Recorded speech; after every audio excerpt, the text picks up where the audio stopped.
Ser Podcast. Las 8 de Hoy por Hoy en Ser Podcast. Se va a hablar mucho de encuestas en 2023 y es normal. Vienen muchas elecciones. También nosotros nos hemos fijado en una para empezar el año.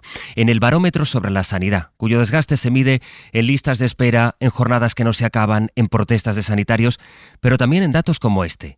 En solo 3 años, se ha triplicado el número de pacientes que cree que funciona mal la sanidad pública, la joya de la corona, lo que más orgullo genera. La caída se da especialmente, el problema está sobre todo en la atención primaria. Hay encuestas que son más relevantes que otras, aunque no lleven intención de voto.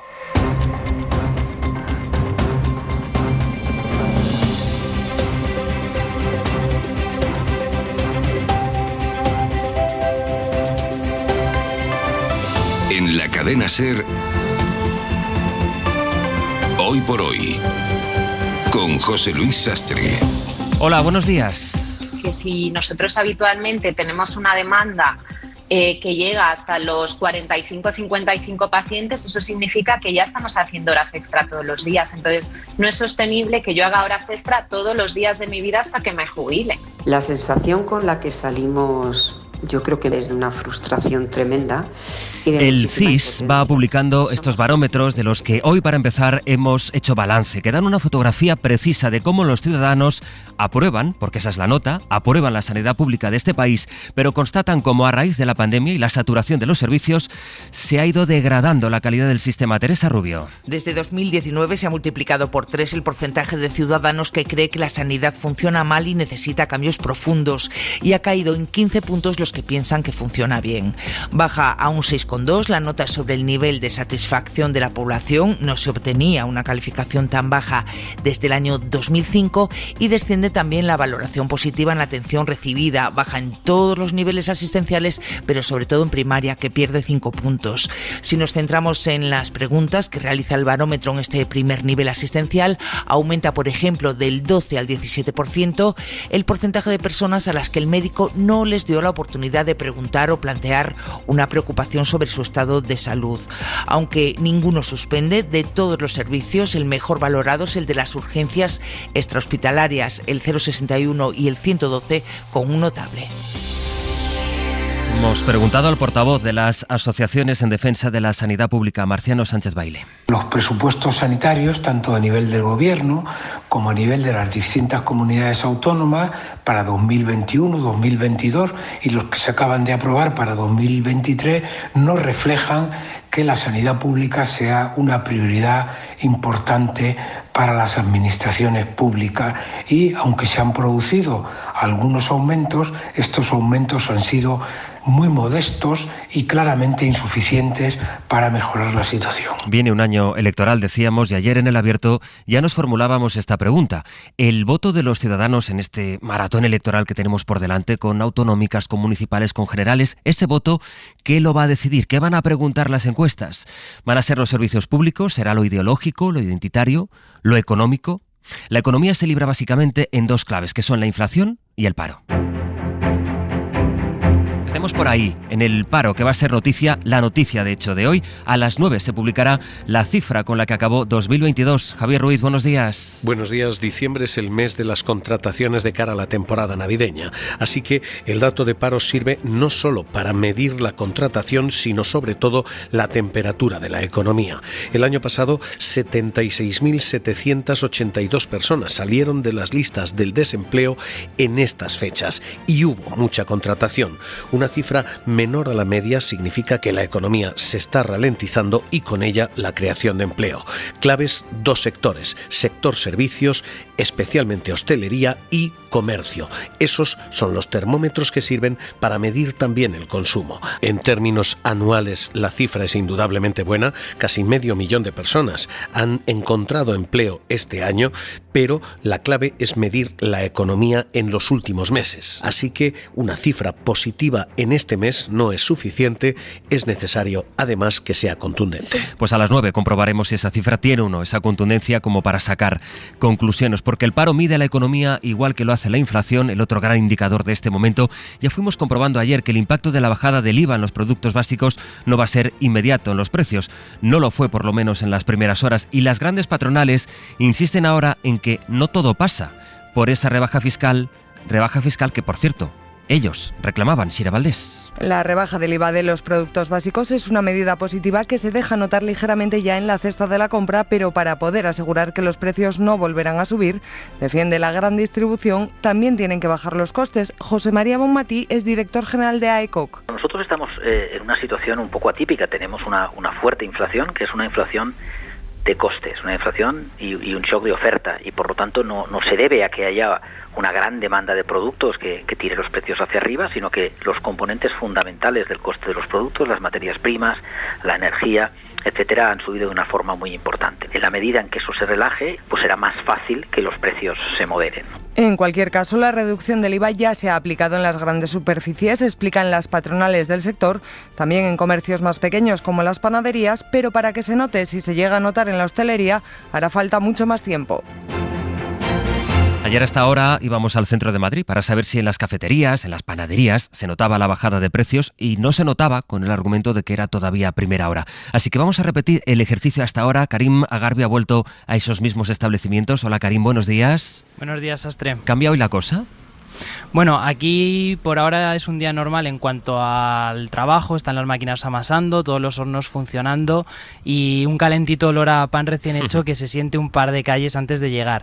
Pero lo que sí ha cambiado un poco es el precio del pan, aunque no el de todos, solo los de los panes, digamos, normales, como la barra de pan o el pan payés, que si antes costaba 4,60, hoy cuesta 4,40, 20 céntimos menos. Lo que nos cuentan es que otros panes, digamos, especiales, como el de uva y nueces, por ejemplo, sigue costando lo mismo, y en el caso de la estrella de estas fechas, el roscón, sigue costando lo mismo que en 2022. Y respecto a las cafeterías que comentábamos también ayer, sí, pues dependerá de ellos bajar precios. Ellos pagan el 10% de IVA y aunque usen productos básicos, no estarían obligados a bajar los precios de la carta, aunque les cueste a ellos un poquito menos. Karim, gracias. Gracias. Vamos a preguntarnos esta mañana si los precios van a seguir subiendo, se contendrán. Una vez conozcamos el dato del paro, hablaremos de cómo puede ser económicamente este 2023, como apunta el empleo que se va a crear, qué pasará con la inflación, con los tipos de interés, con el precio de la vivienda, ahora que sabemos ya que el Euribor está en el 3%, en su mayor nivel desde 2008. Es buen momento para comprar, para plantearse vender una casa a las 9. A partir de las 9 vamos a traducir la parte económica, porque la parte política, que la hay, se traduce sola. Saben que esta bajada del IVA se aplica por decreto, pero que eso se tiene que aprobar, que convalidar en el Congreso, y ha dicho ya el Partido Popular, lo dijo ayer su vicesecretario económico Juan Bravo, que no van a votar que no. No votaremos no, es decir, la abstención o el sí, y a partir de aquí lo que esperamos, que el que no diga que no, de nuevo, sea el Gobierno las propuestas del Partido Popular. Se ha copiado de la gran mayoría de las medidas que le proponíamos y las ha dejado cortas e incompletas. Parece lógico pedirle que las amplíe, y si las amplía, pues evidentemente tendría el sí. Guillermo Lerma, buenos días. ¿Qué tal, Sastre? Buenos días. Esto que dijo ayer Juan Bravo despeja de alguna manera el camino para la votación económica importante que va a tener, la primera votación económica que tendrá el Gobierno este año, ¿no? Sí, el Ejecutivo tiene los números para la convalidación de ese decreto al que el Congreso dará luz verde en el pleno de este mes, a la espera de retomar las conversaciones tras el paro navideño. Cuenta para ello con los socios de investidura y la abstención del PP anunciada ayer por su vicesecretario de Economía. Eso permitirá superar ese trámite de manera más holgada. En Génova no descartan incluso pasar de la sola abstención al voto a favor, pero para ello piden al Gobierno, por ejemplo, que se amplíe la bonificación al combustible a autónomos y familias con rentas bajas, que se simplifique también la burocracia para acceder a ese cheque de 200 euros o que la rebaja del IVA se aplique a la carne, al pescado o a las conservas. El paquete anticrisis contiene también medidas para controlar la subida de precios del alquiler. En enero la Cámara quiere avanzar también precisamente en la aprobación de la Ley de Vivienda. El Ejecutivo ha pedido habilitar este mes para trabajar en esa norma, que se sigue negociando con los socios y a los que ayer la ministra Raquel Sánchez pedía dejar posiciones maximalistas. No nos podemos situar en situaciones maximalistas que al final lo que hagan es frustrar una ley, tanto trabajo de tantos meses y sobre todo pues defraudar a la ciudadanía que nos pide que aprobemos una ley que garantice ese derecho a la vivienda. Partidos como Esquerra o Bildu, Sastre, valoran positivamente ese tope al 2% que se ha prorrogado en el decreto, pero quieren que no sea temporal y que se aplique también por ley. Guille, gracias. Hasta luego. Las 8 y casi 10 minutos vamos a Sevilla porque han ingresado ya en prisión la mayoría de los exaltos cargos de la Junta condenados por el caso de los ERE. Es la imagen política con la que empieza el año en Andalucía, a la espera de saber qué es lo que va a pasar con el expresidente Griñán. Elena Carazo, buenos días. Buenos días. Sí, la audiencia de Sevilla dirá, después de recibir el informe de un forense, si suspende o no la entrada en prisión del expresidente y exconsejero de Hacienda José Antonio Griñán. Su defensa lo ha pedido porque sufre un cáncer de próstata. El forense deberá decidir si la cárcel tiene incidencia en el desarrollo de su enfermedad o en el tratamiento con radioterapia que va a seguir. Y esto a unos días de que se cumplan 12 años del inicio de la investigación del caso de los ERE. 4 exconsejeros socialistas de la Junta de Andalucía y otros 2 exaltos cargos ya han ingresado en prisión para cumplir entre 6 y 7 años de cárcel por un delito de malversación de fondos públicos. Son Martínez Aguayo, Fernández, Viera, Vallejo, Rodríguez Román y Serrano Aguilar, que han elegido las prisiones de Sevilla, Huelva, Alcalá de Guadaira y Puerto 3 en la provincia de Cádiz. Enseguida la crónica del mundo, pero antes 2 saludos. El primero a Jordi Carbó con el pronóstico del tiempo que nos trae Jordi, una bajada de las temperaturas. Así es, no es que venga mucho frío, sencillamente el que suele hacer por estas fechas en nuestro país, que ya es mucho con estos tiempos que llevamos tan cálidos. Ahora mismo las heladas se extienden ya por toda Castilla y León, están bajando en todo el país. Durante la tarde, como en general va a hacer mucho sol, este frío quedará atenuado, pero cuidado porque a partir de la próxima noche, la niebla y sobre todo las heladas cada vez tendrán más extensión en el interior peninsular. En el mapa para entender el mundo... Ucrania, con el primer gran golpe militar que reconoce Rusia, mientras Zelensky celebra que vaya a celebrarse en Kiev, la próxima cumbre que estaba previsto celebrar en Bruselas entre Ucrania y la Unión Europea, Gillian. Será exactamente dentro de un mes, el día 3 de febrero. Se daba por hecho que esta cumbre iba a ser el segundo viaje de Zelensky fuera de Ucrania, pero finalmente no será así. Sobre el terreno en Ucrania se esperan ahora más ataques de Rusia. Zelensky, en su mensaje diario en redes sociales, le ha pedido a sus ciudadanos y a su ejército que se prepare para una fuerte represalia rusa por el ataque ucraniano ayer a Donetsk, a un colegio ocupado por Rusia donde guardaba municiones. Allí murieron 63 soldados del Kremlin. Es la primera vez que Rusia además reconoce públicamente un ataque tan letal por parte de la resistencia ucraniana, y esto ha abierto la puerta a que las agencias de inteligencia de Occidente se planteen una nueva estrategia justo ahora, cuando la guerra está a punto de cumplir un año y Ucrania avanza en la contraofensiva. En cuanto empiece el abierto a las 8:30, le preguntaremos a un experto por el efecto que tiene la ola de contagios por COVID en China, que esta madrugada, por cierto, ha anunciado que ayer murieron 3 personas por coronavirus en su país. Esa es la estadística oficial. Hospitales, sanatorios llenos, pero hablan oficialmente de 3 personas fallecidas. Eso mientras Europa va a ofrecer vacunas gratis a Pekín. Una donación de las vacunas que tienen ya cerca una fecha de caducidad, pero que podrían ayudar a controlar el caos que efectivamente todavía hay en China. Es una información que ha adelantado el Financial Times. El gobierno de Xi Jinping ha pedido esta madrugada precaución a todos los que vayan a celebrar el Año Nuevo chino, y mañana, a petición del nuevo presidente provisional de la Unión Europea, de Suecia, se va a reunir la Unión para ver si toma alguna medida restrictiva con los viajeros chinos que entren a la Unión. En Brasil, primeras horas del gobierno de Lula centradas en recomponer las relaciones con otros países después de la etapa de Bolsonaro, Lucas Font. El primer día de Lula como presidente en plenas funciones se ha saldado con una ronda de reuniones bilaterales con líderes internacionales, en lo que ha sido una clara muestra de la voluntad del líder brasileño de devolver al país a la esfera internacional. Entre otras personalidades, Lula se ha reunido con el rey Felipe VI y con el presidente portugués Rebelo de Sousa. Esta nueva visión multilateral es el regreso de Brasil al mundo, ha dicho Rebelo de Sousa tras el encuentro. Este lunes ha sido también el día en que la mayoría de los ministros del nuevo gobierno han tomado posesión de su cargo, entre ellos el nuevo ministro de Desarrollo Social. Vamos a cuidar de los que más lo necesitan, empezando por el derecho sagrado de desayunar, comer y cenar todos los días. Entre los primeros decretos firmados por el presidente Lula está el mantenimiento de las ayudas de hasta 120 euros mensuales para las familias más pobres, así como medidas para la protección del Amazonas y para evitar la privatización de grandes empresas estatales.